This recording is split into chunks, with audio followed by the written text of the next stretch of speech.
started prop firms 2 years ago, and I've never got a payout until like since April. So April 2024 was when I got my first payout, and my consistency, I found it in May, literally the month after my first ever payout. I don't know what that did, but psychologically it must have triggered something.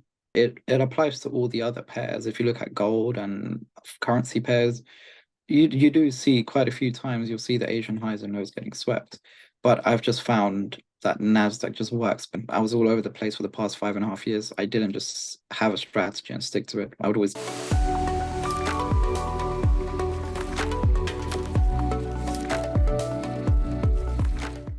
Hello, everyone. Today we are joined by Mr. Armash. Hello, how are you doing? I'm all right, thank you. How are you? Great, great. I'm pleased to be interviewing you today. We are interviewing Mr. Armash for two payouts consequently that he got from one FundedNext funded account for a total of $26,000, right? Yes. All right, then let's just jump right into the interview. Where are you from? Where are you based? I'm from London, based in London. I was born here. Um, yeah, I've just been from London for my whole life. Yeah, tell us a little bit about your background before trading. My background before trading, I guess I went high school and then I was doing a degree in physiotherapy. I was also trading alongside that. I initially started when I was 17, so I've been trading for 6 years now. Um, so all throughout school, in terms of my background has been trading since I was 17 years old, but I was also trying to get into like the university field, degrees and whatnot. But over time, I found trading is just better overall. I mean, you get more for your money. Um, with a degree, the amount that I was going to be earning with the physiotherapy degree, it wasn't enough. But I saw that with trading, I can make almost unlimited. So that's why my background kind of changed from physiotherapy to now just full-time trading. So you did finish physiotherapy at uni. Yes, I did. And you're now how old? I'm 24, not 23, turning 24. 23, turning 24. So you've been into trading for quite a lot of years now. Yeah, 6 years. Interesting. How did you find out about trading first? Okay. So one of my friends told me about this company called IML. Yep. I don't know if you've heard of it. It was I like a did. pyramid scheme. Yeah. But over time, when I first joined IML, I started learning about just how to refer people, and it was more just the affiliate side. But then obviously that also introduced me to actually trading because that is kind of what they were basing their affiliates off, like, this whole community of trading. So then that got me thinking, all right, let me try trading. And when I turned 18, I opened my first live brokerage account and I just started practicing, putting in like £10, £20. I blew all of it. I've blown a lot of money over time. But that's what kind of got me started on trading. It was just getting referred from my friend to IML, and then that kind of opened my eyes to this whole world of trading. Yeah, interesting. I know that that company brought actually a lot of people into trading through Yes. affiliate marketing and whatever they do. Yeah, it's interesting. How long did you stay there? Probably around like 2 months. After that, I found out like they're just a bunch of nonsense. Let me actually learn how to trade. So you had a very short stay there. Okay, two Very months. short. Yeah. God, where did you take it from there? So you stayed 2 months in IML, and then Yep. how did you find? Tell me about your education journey in trading. Okay. So after those 2 months, I kind of just left IML. That was all nonsense. And then after that, once I opened up my personal live account, brokerage account with IC Markets, I would just deposit bits of money, try see what I can do with it. And it was more just trial and error in terms of education. There was no education by the way. It was just more just buy and sell randomly, see what happens. And then over time, I started going on to YouTube and Instagram, learning just the basics like support resistance, supply and demand, Fibonacci, what is all of this, and trying to just practice. It was a lot of just trial and error from random videos that I would just find. And then over time, that really became advanced, and I was really focused on specific things, seeing what works. And that really got me into learning properly how to trade. So then that got me to learning about liquidity, fair value gaps. And then ICT came about, and then that's how fair value gaps came about. And I started learning about that. So it was more trial and error and random videos on Instagram and YouTube. During these years, like from start to end, you didn't went through courses and stuff, mentorships, just free value on YouTube and then into ICT, right? Not really learning about ICT. Like I would just randomly see a post on like a fair value gap, and I'll be like, oh, okay, what's the fair value gap? And then I'll just mark it up on my charts and then kind of just trial and error. So there's been no mentorship. I've never had a mentor, no courses, nothing. It's just random posts on Instagram I might see here and there and just practice on my own, just trial and error. Got it, got it. Interesting, interesting. Yeah, we've just done an interview, another interview, and you're the second person that I speak to that hasn't gotten through courses in his entire lifetime. And it's actually curious because I was assuming that everybody went through courses, everybody went through mentorships and stuff, Discord groups, whatever. Well, yeah, it's interesting to see that some people didn't go through that phase. For me personally, it was big. Like I went through many courses, many mentorships before finding my mentor and stuff. Yeah, it's Right. interesting. It's interesting. You regret that? Do you feel that accelerated or slowed you down, not went through when going through courses and mentorships, or you think it saved Um, some pain? I feel like it slowed me down quite a lot because I wasn't focused on one specific strategy, one specific way of going about the markets. I was just all over the place. And then over time, after taking hits and hits, I finally kind of focused on one specific thing after learning just trial and error, really. Okay, interesting. And we are going to get into that, into your current approach. But first, I want to know about like when did you find profitability first, or maybe your first payout? Usually, people with the first payout they don't feel that as they're actually consistent. So I'm gonna ask you both questions. Where was your first payout, and when did you feel you found actual consistency in trading? Uh, my first ever payout was in April 2024. So for the 6 years of trading, I mean, I only started prop firms 2 years ago, and I've never got a payout until like since April. So April 2024 was when I got my first payout, and my consistency, I found it in May, literally the month after my first ever payout. I don't know what that did, but psychologically it must have triggered something, and I started becoming very consistent after that first payout. Interesting, interesting. So right after the first payout, you kept being consistent and stuff. Yeah, so for the first 5.5 years of my trading, I'm profitable. In the last 6 months right now, that's when I became profitable. Interesting. That shows consistency. That shows consistency because there are a lot of people that just give up. They give up after 6 months. Yeah. They give up after 2 years, and everybody's journey is different. I would say. I think you agree. I mean, you have a very unique case, and yeah, everybody has just its own timeline and stuff, depending on maybe experiences, mostly on experiences and choices that we make. So it's interesting. So after 5.5 years, you found consistency, and now you're trading in the prop firm space, getting consistent payouts and stacking it up. Great, Yeah, man. stacking up very quickly. Yeah. Great. So now the big question, tell us about your current trading approach. How you're approaching the markets, assets that you're trading, how are you trading them? Do you have a certain strategy, more strategies? How do you approach the markets? So I mainly trade NASDAQ, US 100, and I kind of just wait for the accumulation phase and Asian session, and then I would just wait for one of the highs or the lows to be swept, and then I just catch the reversals, and that's pretty much it. Okay, so you basically try to catch the daily move, the daily performance of the asset. So you try to get a Yeah, low against the so bullish. I try to get the high or the low of the daily wick before the whole move happens. Mhm. So if let's say price is pushing bullish, I'll wait for a sweep of the Asian lows, and that will most likely be forming the bottom wick of the daily candle. That's where I'll try to find my entry, and so it finally the the, the candle flips bullish and then continues pushing up. So I'm already in right from the beginning. So mainly I look for liquidity sweeps and reversals. Liquidity sweeps and reversal. Interesting. And so you mentioned you want Asian range to be of a consolidating type. What if it's not? What if it's expanding? What do you do?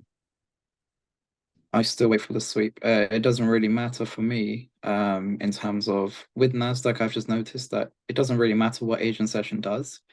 Most of the time, 80% of the time, it doesn't matter. Even if it doesn't accumulate, even if it's expanding, most of the time, if it sweeps one high, it's going to sweep the other side of Asian lows. So it just sweeps both Asian highs and lows in the same day. So that's kind of what I base everything off. So you could say that's your model. So you wait for one of the Asian sessions higher low to be swept, to be surpassed, and then you take into the other direction. How do you exit the market? Um, I see, I have an issue with exiting the market because I tend to just hold on to trades more than I need to. Initially, if I on paper, my strategy is if it sweeps the low and I get in my entry, I should be taking my profit at the Asian high.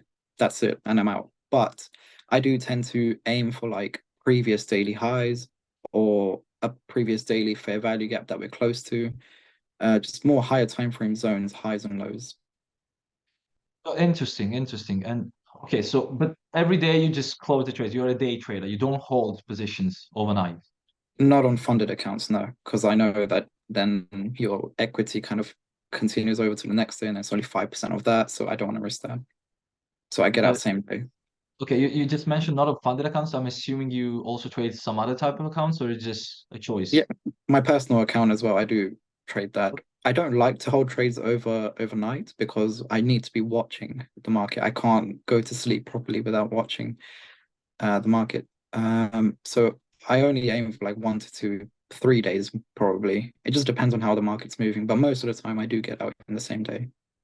Interesting. And with prop firms, every day you get out the same day. Yeah, Interesting. same Many day. people do that. Yeah, many people do that, and it makes sense.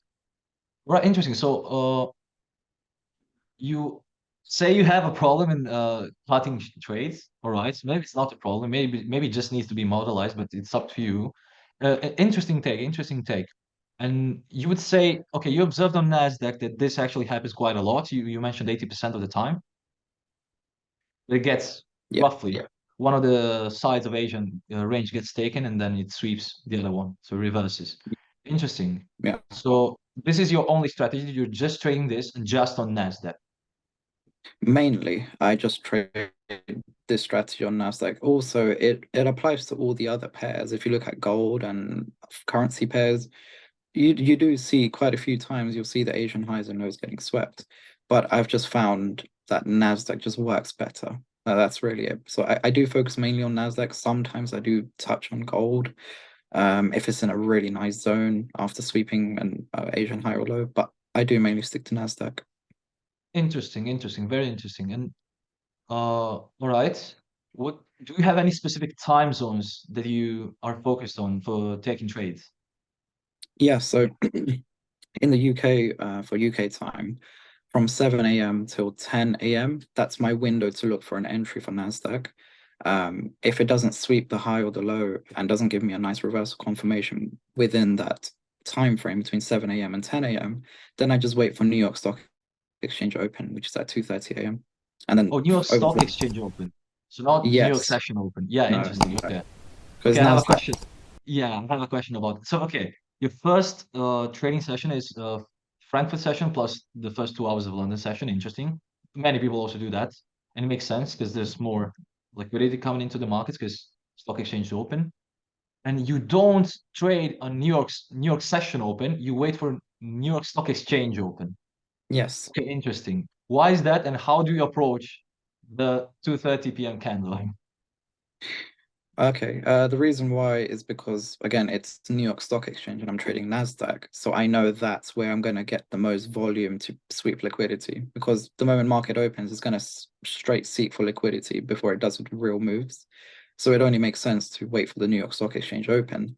And so again, if there's an Asian high or an Asian low that hasn't been swept, or there's a high, let's say a like an equal high or an equal low that hasn't been swept, I've seen that in New York Stock Exchange, price rips right to that zone before it gets the reversal, and then I wait for that reversal and get the big move. Interesting. So I'm guessing the main news, the ones that come 1 hour before the New York Stock Exchange, you are avoiding them completely. NFP, CPI, PPI. Yeah, I actually use those as my targeting points because again, the news candles act as liquidity. The highs and lows of a news candle is liquidity. So if you look at NASDAQ, it'll sweep the news high. And if it hasn't swept the news low in New York Stock Exchange, it will most likely take the high and the low of the news candle. So again, that's liquidity. That's all I trade. I'm just targeting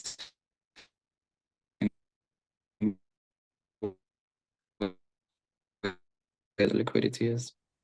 Interesting. And so probably with your trading, you found that there, I don't know if it's an obstacle for you or not, but there are many news coming out, red folder news on Forex Factory. I don't know where you look for them.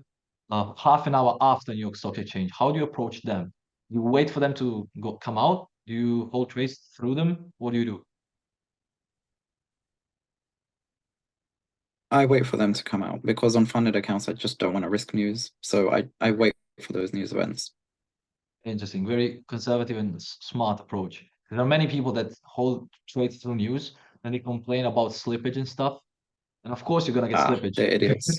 They're so stupid. I don't to this day I don't understand that because even like in Discords, like when people start opening tickets for like slippage, it's like NFP and they're complaining, oh, my stop loss was slipped. It's like, come on, like how do you not know that's gonna happen? Exactly. Exactly. How do you not know that's gonna happen? That's the thing. Yeah, but interesting. So you wait for news to release, even if it's at 4 p.m., which is not as big as NFP, CPI, PPI. You still wait for news to come out, and then you enter the market and you try to catch the fade. Yeah, Interesting. because again, the news will act as liquidity, so I might as well just wait for that, and then that will base my trade basically. Interesting. Very interesting. Yeah, I like this approach. And all right. So, what do you feel would have accelerated your growth to this point?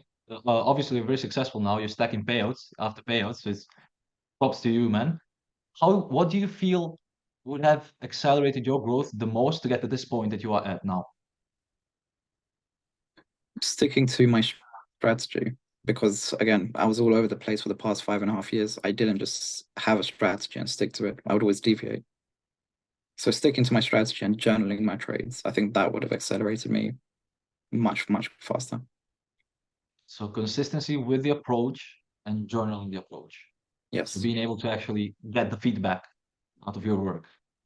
Yeah, Yeah. So yeah. Yeah. I understand it. And you wouldn't do anything else differently? No, I mean, I am where I am because of it. So I just know how to enhance it and I'll just stick to that. I like this answer. I am where I'm at because of my past. It's true. Very interesting, man. Do you have any specific so obviously you started studying concepts and you put together a strategy. How did you get into validating the strategy? Did you just do live tests and trial and error, or did you actually go into some kind of back testing? What did you do to validate and create the strategy that you have now? So it was both. I would back test, but not like properly sitting for hours or whatever. I would literally just go on my phone, have a quick look. Go, okay, it's doing this. See that it's kind of doing it, and then I would then trial and error in the real markets the next day. And then after like a week, I would see, okay, it does tend to work. Maybe my approach was a bit off because from backtesting, I see it works this way. But then in the live markets, I see, okay, I'm a bit off. Why am I off? And then I'll look, all right, it went to this zone rather than that zone. Why? And then kind of within a week, I would just backtest, forward test, and that's kind of it.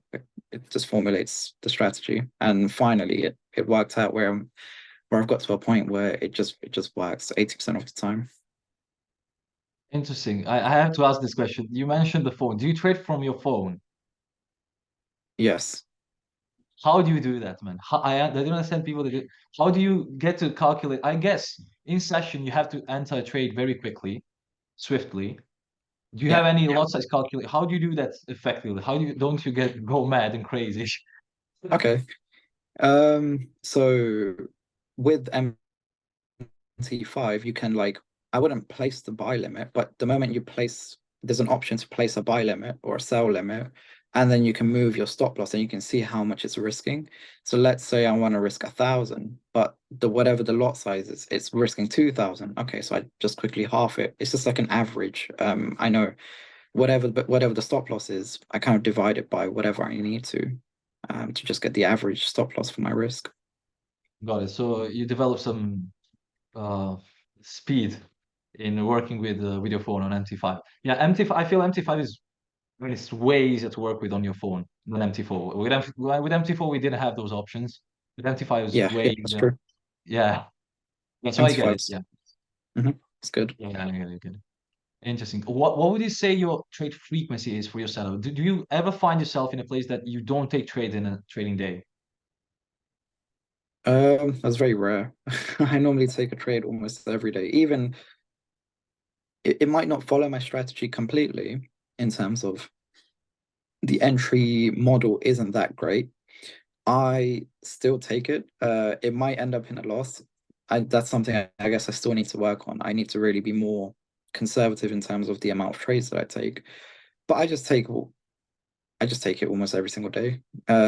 It doesn't really matter if even if it's all right, if it's iffy, I just take it. I just risk it. Yeah, so your trading plan has a lot of volume. You're focused on a cyclical phenomenon. Every day you have a setup. I'm guessing not more than 2 trades a day, I'm guessing. There won't be more than two trades a day. No, no, no. So yeah, on average, 1 to 2 trades maybe in a day. Interesting. Usually, if I get a good entry in London session, then that's it. I'll just hold on to that all the way throughout the day, and that's it. And how do you approach different assets and asset classes? So for example, you mentioned you sometimes trade gold or Forex. Do you still trade gold and Forex with the same time zones time windows that you use for NASDAQ? Or do you anticipate and also trade New York session open? With gold, I do wait for my sessions, London and New York Stock Exchange. Actually, wait, no. On gold, I would for New York Open. Yeah, for gold, I do wait for New York Open rather than New York Stock Exchange, and that's the same for currency pairs as Yeah, well. because it's For much that, more it's London potent. and NY. It's much more Yeah, potent, New York stock exactly. open. So Yeah, get it, get it. especially with Yeah, gold, yeah. interesting. Interesting, yeah. Because again, New York Stock Exchange is great. There's a lot of volume coming in on indices. But yeah, I figured that there's way more consistently, there's way more action in actual New York session open on Forex and commodities rather than New York Stock Exchange open. It makes sense. It makes sense. Yeah, so it's interesting. Like, you know your stuff. You know your stuff. Great. So we are coming to the end of the interview. I just want to ask you one last question. What would you say to an upcoming trader that is not yet at your place, so stacking consistent payouts, but it's aiming for that? So it's maybe 1 or 2 steps behind. What would you say to them to accelerate the growth and to help them going and getting to your stage? Okay, I would say journal every single trade that you take, whether it's a win or a loss, because I know from experience within this industry, everyone screenshots the big winning trades, but no one screenshots the losing ones. So journal the winning and the losing trades. Um, if you stick to a strategy and you journal the trades, the winning trades and the losing trades, you will formulate some sort of like ratio of how many times does it win. You'll get a win percentage. So journal every single trade, you'll get a win percentage, and if it's great, stick to it. If not, alter it, and then again, journal every single trade from there. Great. So journal, implement. Journal, Exactly. validate, implement. And stick to Interesting. it. Just stick to it. Great, man. That's great advice. Thank you for being with us today, Mr. Armash. Thank you very much for trading with us. And I'm very glad to be interviewing to you today. And I hope we are going to disburse to you many more payouts in the future and to maybe get you on again. Yeah, absolutely. I mean, I've got two more payouts pending right now, around 25,000. Finishing in style, man. All right. Then I hope everything is going to go smoothly, and we're going to disperse you the payments and everything. And again, thank you again for being with us today in this interview. I hope you guys enjoyed this. Mr. Almar shared with us many pearls and everything about his approach, very deep in very much detailed way. Thank you for being with us today, and I'll catch you guys on the next interview. Bye.